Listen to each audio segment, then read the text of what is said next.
part of what freaks me out a little bit about the mandate, I actually maybe agree with it, I think in principle, but it's more the way that it's the reporting and the messaging has been rolled out. There's such this visceral like animosity and hatred for the people who are not being vaccinated, and that there's something very troubling about that. And I wanted to ask you about this because you wrote something a long time ago. Actually, wasn't that long ago, but it was in The Death of a Liberal Class. Liberals, unlike the right wing, are emotionally disabled. They do not appear to feel. They do not recognize the legitimate anger of those who have been dispossessed. They retreat instead into the dead talk of policy and analysis. And it feels like COVID has brought out this kind of essential argument that America has had between expertise and the rest of the people out there who don't, the riffraff. And there's a communication disconnect there that I feel like you've written about a lot in the past. And I just wondered what your thoughts were about how, if that has been exacerbated by the COVID situation. Yeah, it's just one more example of why these people are scum. Yeah, basically. So it's just one more thing, along with their obesity and voting for Trump and love of guns. And so, yeah, it's just one more way to bludgeon.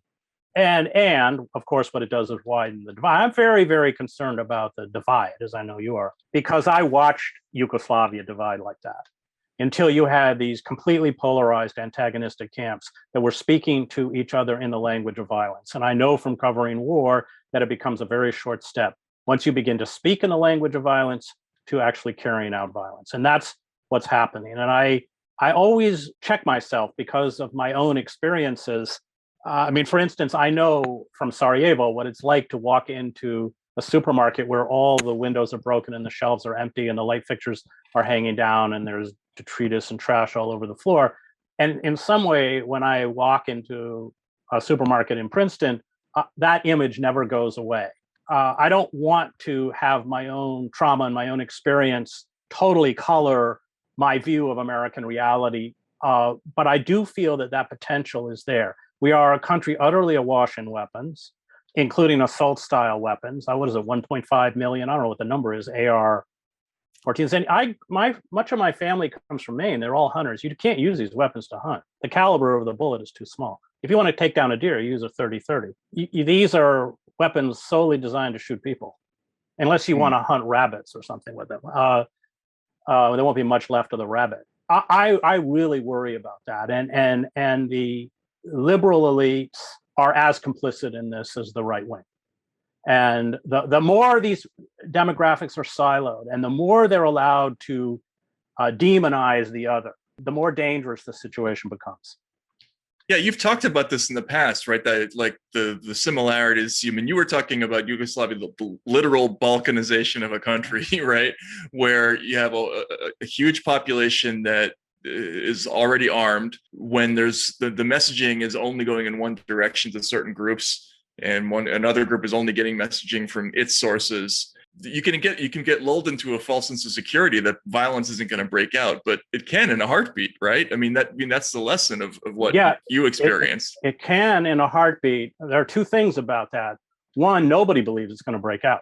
No one can believe it's going to break out, especially people who live in the urban centers. So in Yugoslavia, as in the United States, there was an urban-rural divide, which was also true in Weimar Germany. The Nazis drew from the rural. The industrial workers in Berlin and Munich, they were largely communists. So you'd get street fighting. The Nazis would march through these working class neighborhoods attempting to provoke the communists who had the Red League, they had their own thugs, and they would fight it out. So that rural-urban divide is something that we've replicated. And in the urban centers, people can't believe that it's ever going to happen. So it's a story I'll tell again. I told people may have heard it, but I covered the war in Kosovo. So I was in Pristina. Now, my friends in Pristina, Kosovo Albanians, highly educated, multilingual, very sophisticated, they could not believe that there would ever be a conflict in Kosovo.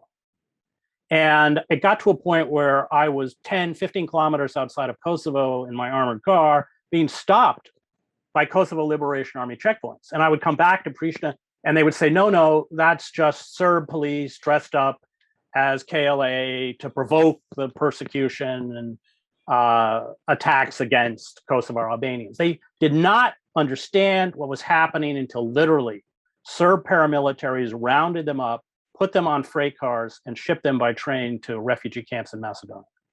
And that's true in every conflict.